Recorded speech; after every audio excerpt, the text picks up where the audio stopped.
Salom qizlar. Assalomu alaykum. Va alaykum assalom. Yaxshimisizlar?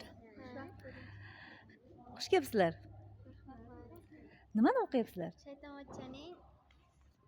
Men Shaytonvachchaning nayranglari Erkin Malikning kitoblarini Sizchi? Bo'g'irsoqni o'qiyapman. Bo'g'irsoq. Demak, ertak kitobini o'qiyapsiz? Sizchi? Zo'lishga. Zo'lishga. Demak, chet el adabiyotidan Zo'lishga ertakni o'qiyapsiz. Xo'sh, endi siz qaysi kitobni o'qiyapsiz? Aleksandr Grinning Alvon yelkanlar kitobini o'qiyapman. Siz mana shu Bayot axborot kutubxona markaziga qachondan beri a'zosiz? 2 yildan beri a'zoman. 2 yildan beri a'zosiz. Sizni qiziqtirgan adabiyotlar bu yerda bormi? Bor, men shu yerga kelib, o'zim qiziqqan adabiyotlarni o'qiyman. Demak, Bu siz yerni- qiziqtirgan adabiyot, sizni qiziqtirgan adabiyotlar bari shu yerda bor. Bor. Mana shu yerga kelib nimadan hayratlandingiz? Sharoitlaridan, bu yerdan ko'p o'quvchilardan, shu yerdagi kitoblardan. Demak, maza qilib yozgi ta'tilni salqinda, to'g'rimi? Tashqari issiq bo'lsa ham, Bu yer salqin. ichkari salqin. Maza qilib shu sharoitlardan foydalanyapsizlar, to'g'rimi? Kitoblar o'qib, yozgi ta'tilni maroqli o'tkazyapsizlar, a? Hozir siz o'qiyotgan kitob nima haqida ekan? O'z tenxo'rlaringizga ozgina Bu ma'lumot kitob bersangiz.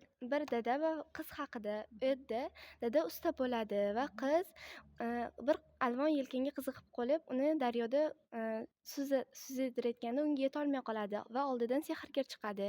Sehrgar chiqqanda bu alvon yelkan seni kelajaging deydi. Kelajakda unda senga shahzoda keladi. Shahzoda o'z saltanatiga seni olib ketadi va sen bunga rozi bo'lasan deydi. Qiz esa buni juda kutadi.